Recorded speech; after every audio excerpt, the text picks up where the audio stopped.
In this video, we're looking at some of the earliest sets of the game, more specifically Pharaonic Guardian and Magician's Force, and going over 10 of the worst cards from these early parts of Yu-Gi-Oh! And at number 10, we have Great Dezard. This is a level 6 monster with 1900 attack, which has the effect that it gains effects based on the amount of monsters destroyed by battle. Where if it destroys one monster by battle, it now has the effect where any spell or trap card that targets it has their effects negated and is destroyed.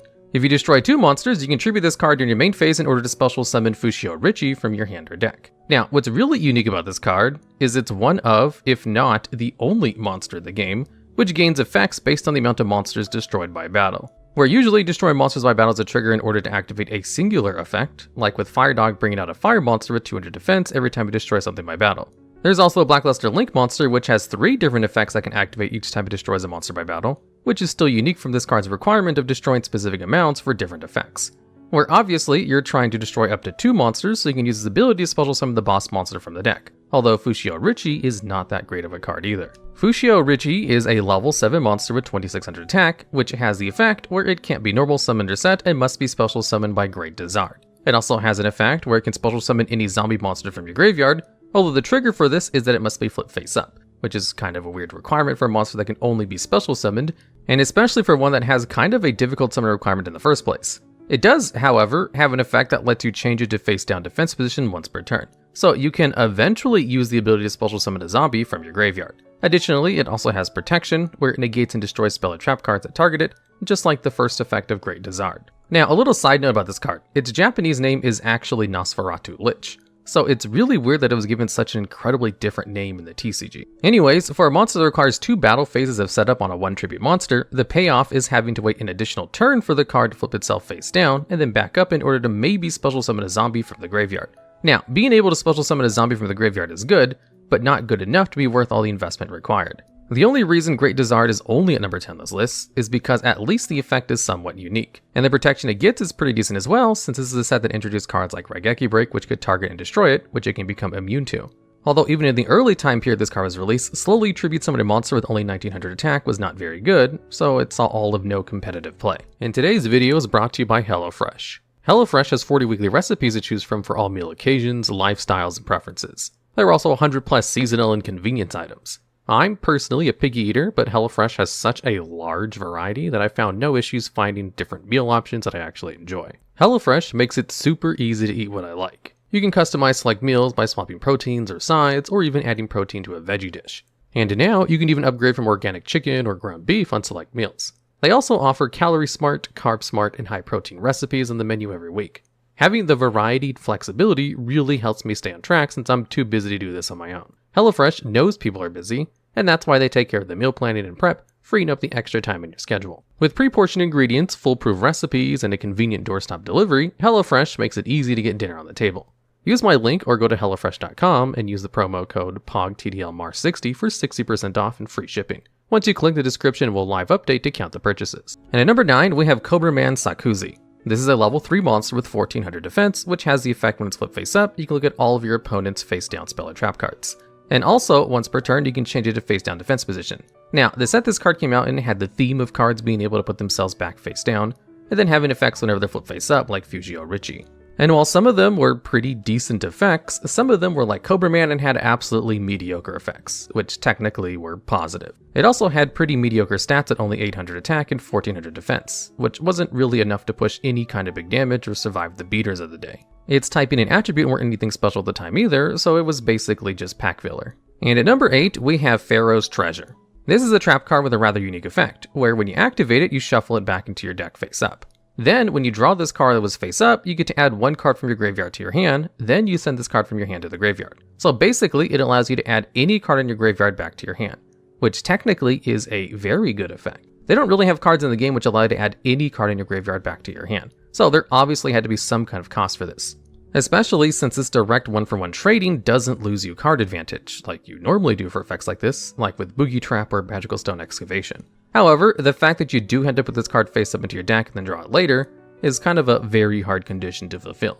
This effect can be considered a quest condition, where you have to wait a few turns and then maybe even try to do something special in order to increase your chances of getting it for the payoff of the actual effect. And for all of the payoff of having to actually resolve the card, simply recurring 1 card from your graveyard is honestly not that good. If the card lets you search out a card from your deck instead, even that might not be good enough. Did you know we have a card in the game called Sales Pitch, which is a trap card that allows you to search out any card from your deck under the condition that your opponent adds a card from their deck to their hand outside of drawing? You know, the same conditions as activating Ash Blossom, one of the most played cards in the game. Well, Sales Pitch sees absolutely no competitive play, and that's because the condition is just hard enough, and the restriction of the card where you can't use the card you add to your hand that turn you use it, plus it being a trap card, means it's just too slow for modern Yu-Gi-Oh! And Pharaoh's Treasure is kind of like the old school version of Sales Pitch, just too slow even if technically it has really good effects because there were very powerful cards that you would want to get back from the graveyard. And at number 7, we have Kishido Spirit. This is a continuous spell card which has the effect where monsters on your side of the field cannot be destroyed by battle if they have the same exact attack as your opponent's monster. Normally in Yu-Gi-Oh! If two monsters have the exact same attack in battle, they both get destroyed as a result of that battle unless those attacks are 0. So this card basically gives you a very limited amount of battle immunity, and with how many stable monster cards people would share amongst their decks, chances are there was an opportunity for this card's effect to actually come into play. However, this card is kind of like Cobraman, in that it's technically a beneficial effect, just not good enough to take a spot in your deck. It's more like an incredibly mediocre effect that doesn't do anywhere near enough to justify a spot in your deck, or one of your precious 5 card draws. In fact, this card is one of the trash items they give to players at Yu-Gi-Oh! Duel Links, as one of the few common cards they hand out like candy every time you randomly get cards from events. And at number 6, we have 8-Claw Scorpion. This is a level 2 insect monster which has the effect where it can put itself face down once per turn, just like a lot of the other cards from the sets these cards came from. It also has the effect while it's on the field that if it attacks a face down defense position monster, its attack becomes 2400 during damage calculation only. Now, being able to have 2400 attack when attacking a face down defense position monster is actually not half bad for a low level monster. The problem is that it's not good enough, especially for how low all of its stats are. Even if you can use this card to attack into an opponent's defense position monster, nearly guarantee that it's destroyed with its high attack, then putting it face down during the main phase 2 so it's not vulnerable to life point damage, it's still not really worth it because it only has 200 defense, and anything that slightly breathes on it could destroy it by battle as well. If this effect was tied to a monster that had more defense points, i.e. like 2000 defense, then it might have been a useful effect because it could actually survive battles. But since the stats are so low, and its attacking effect only works on face-down defense position monsters, which were never really high priority targets even in old school Yu-Gi-Oh! Anyway, it's kind of a decent effect tied to a 2-weak body, which actually makes it kinda bad. And at number 5, we have Pyro Clock of Destiny. This is a trap card which has the effect where you can advance the turn count by 1, which basically means if a card has an effect which counts a turn as part of its conditions, then you can add +1 to it. So something like Swords of Revealing Light or Final Countdown. And this effect is completely unique. There are no other cards that have this kind of effect in the game. And if you're able to somehow loop the effect of Pyro Clock of Destiny over and over, it used to be able to win on the very first turn of the game with Final Countdown. Although they have since nerfed all the cards that did allow you to activate trap cards as many times as you want per turn, so it's not really a thing that's possible anymore in modern Yu-Gi-Oh! So the only really useful application of Pyro Clock of Destiny is to win 1 turn earlier with Final Countdown. However, Final Countdown decks historically just try to stall for as long as possible, and would value cards that allow them to stall further over using Pyro Clock of Destiny, since being able to stall your opponent out of 1 turn gives you 2 counts on Final Countdown, whereas Pyro Clock only gives you 1. So it's never really seen any competitive play, even though Final Countdown has seen a lot of competitive play over the years. And since it's not really beneficial to any of the other very few cards where it actually works on them, it's just not a very good card in general, despite how completely unique the effect is. And at number 4, we have Senri Eye. This is a continuous spell card where, once per turn during each of your standby phases, you can look at the top card of your opponent's deck by paying 100 life points. So, basically, it only gives you knowledge of the top card of your opponent's deck, and didn't actually let you do anything with it. It was also only usable during your standby phase, which meant when you activated the card, you wouldn't get any benefit from it until your next turn. And on top of that, it even had a life point cost for some reason, even if it was an incredibly minor one. Now, technically, gaining information of the top card of your opponent's deck is beneficial, especially if you're trying to activate the effect of something like Conscription, where the card lets you look at the top of your opponent's deck, and if it's a monster, you can special summon it to your side of the field. But if it's a spell or trap card, it gets into your opponent's hand instead. So if you wanted to set up a 2-card combo in order to try to find out if you can actually summon the card with Conscription, then obviously Senri Eye is a beneficial effect. However, in this case, if you look at the top card of your opponent's deck and it's not a monster, then you just kind of have to wait until your next turn to look at another card, because it didn't let you do anything with the top card of the deck. If it allowed you to look at the top 3 cards and then rearrange them in whatever order you wanted, that actually might be a good effect. Or if you could just look at the top card and choose to put it on the bottom of the deck, that would be better too. but still not worth the cost that it has. So obviously not being able to do anything with it kind of bumps this card down to the almost useless tier. And at number 3, we have Armor Exe. This is a level 4 rock monster with 2400 attack, which has nothing but negative effects to account for its very high attack stat for its low level. As a reminder, this time period, the highest attack for level 4 lower monsters was around 1900. So cards rarely went above that threshold without negative effects. And the negative effect this card had was that it could not attack during the same turn that it was summoned.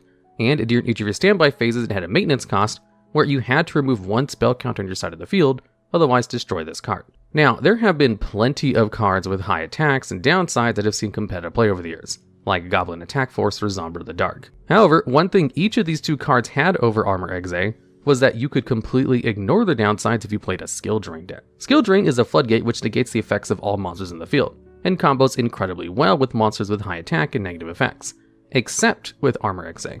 This card is one of the few high attack level 4 monsters which can't effectively play under Skill Drain, and that's because you can't negate costs.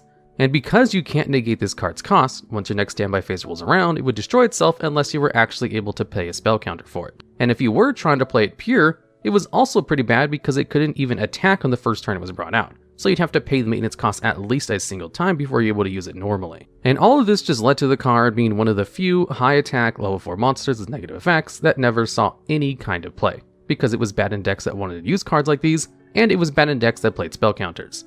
Because funny thing about early Yu-Gi-Oh spell counters, they were very hard to get on the field in the first place.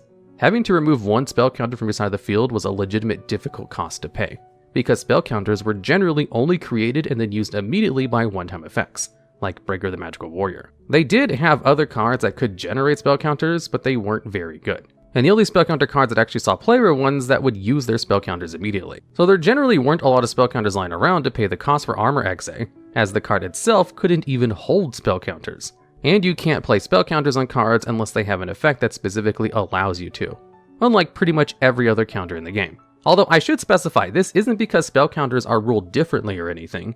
It's just pretty much every card that has to do with spell counters specifically says that they can hold them or not. And cards that play spell counters specifically ask that a card has text, which says that you can hold them. Which means you wouldn't be able to use something like Spell Power Grasp to put a spell counter in Armor Exe, since it technically doesn't have the effect to hold them, even if it has the maintenance cost to use them. Also, just a side note, Armor Exe is one of the few cards that was given a pronunciation guide on how to say its name as Exe, but it was given out in one of its rulings randomly, funnily enough. And at number 2, we have Card Shuffle. This is a continuous spell card which has the effect where you can pay 300 life points in order to shuffle either yours or your opponent's deck. Additionally, this effect is once per turn. Now, to be able to shuffle yours or your opponent's deck does technically have beneficial applications.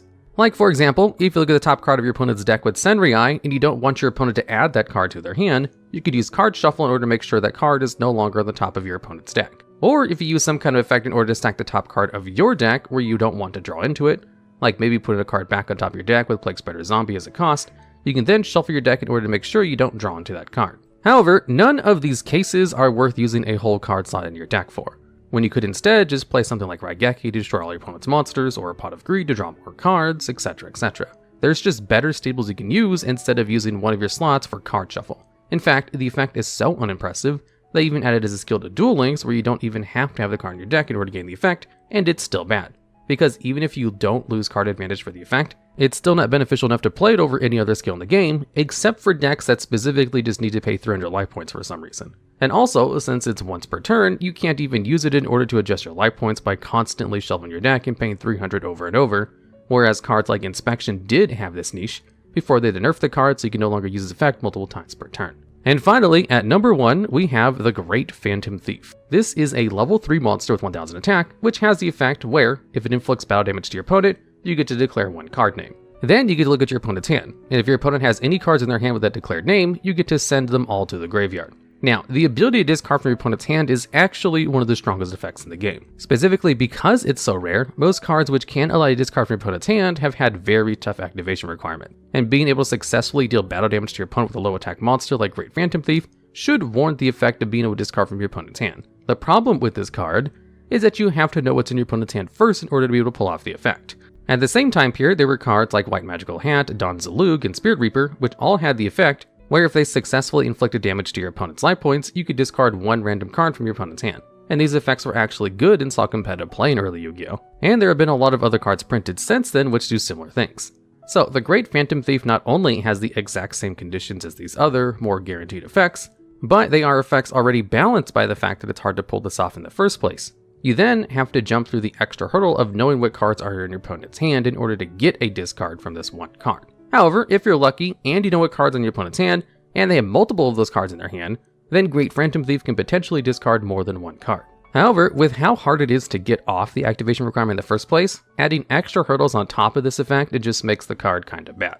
And there was no reason to play it when you just had the other 3 cards in the game instead. However, if you had 2 copies of Great Phantom Thief on the field, you could use the first one to attack in order to use the effect to check your opponent's hand, and then use the second one in order to actually be able to declare a card in their hand to discard. Although in this same scenario, if you just had 2 white magical hats, you could just discard 2 cards in their hand instead, guaranteed. So an effect that seems pretty decent on service level actually becomes kind of bad when compared to its competition, which can do the exact same thing but easier, but were also hard to activate as well.